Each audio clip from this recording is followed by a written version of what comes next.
Hello angels, past 1 na ng madaling araw dito sa Saudi ngayon and hindi pa ako natutulog. Hindi ako nakaramdam ng antok dahil siguro doon sa kapeng ininom ko kanina. Sabi ko, maglaban na lang ako habang nagpapaantok and then i-haul ko na lang yung nabili namin ngayong araw sa inyo. Tapos, matutulog na ako after ko mag-dryer. Sana makatulog na. So, nag-enjoy talaga kami ngayong araw, angels. Alam niyo yun na parang wala sa plano yung mga yung mga bibilhin namin, pero syempre, may time talaga na kailangan mo bilhin yung mga bagay na gusto mong bilhin. Kaya nga nagtatrabaho ka, 'di ba? Pero dapat may savings ka pa din.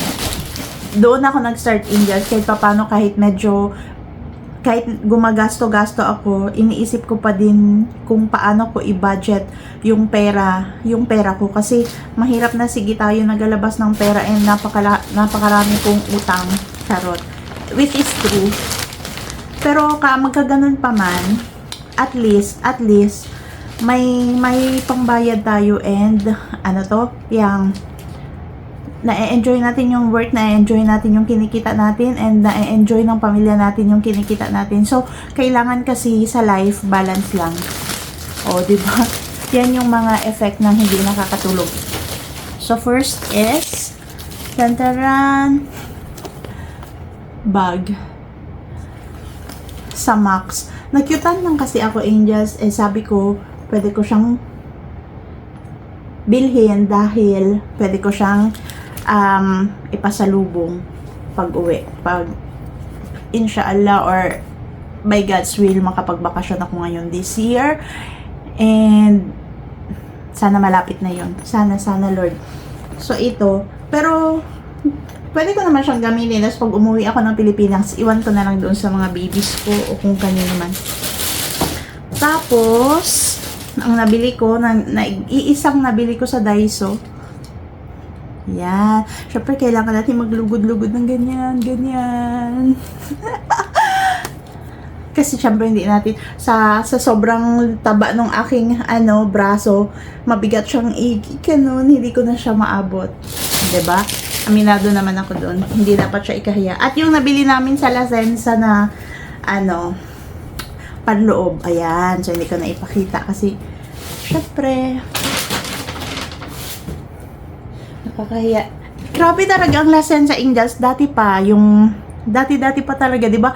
May vlog din akong, may binili akong isang pangloob din dati. Kung napanood niyo yon, or syempre alam ko kami lang din nanood ng vlog ko. Charot. Pero okay lang. So ganito kalaki, tapos isang piraso lang ang laman or dalawa lang ang laman. Wala sila yung maliit na bag, and parang ang sayang niya kapag kaitapon. Pero wala kasi ako mapaglagyan nito dito kasi maliit lang yung kwarto namin. So pangit yung maraming siksik. So itapon ko na lang siya. And ngayong taon,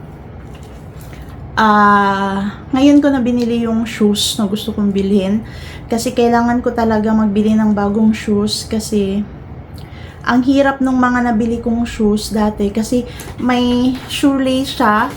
Tapos kapag papasok kami sa bahay na binibisita namin, usually nagtatanggal kami ng shoes. Pag umuwi na, nahihirapan akong suotin siya balik. Tapos magtaytay ka pa ng shoes, syempre nagmamadali nga minsan. So, ito, mura lang ito siya, angels. So, kaya mag-alala, hindi ako bumibili ng ganon kamahal kasi hindi ako mayaman.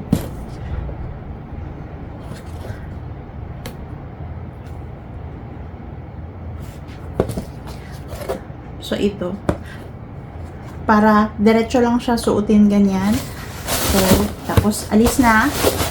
Lipat naman ng ibang bahay ng pasyente. Ayan. And dito ako na-excite. As in, na-excite din naman ako. Kasi sale ang Aldo.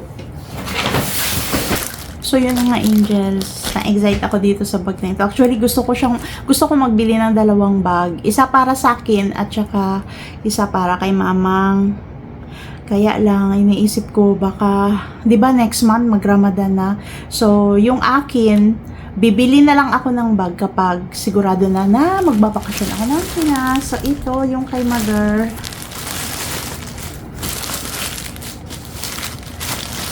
Tanggalin ko. Nakasupot lang kasi siya, pero maganda kasi talaga sa Angels.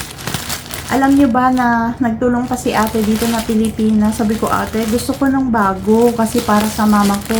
Sabi niya, ma, meron pa po kaming available na 4. Sabi ko, sige po ate, yung bago na lang.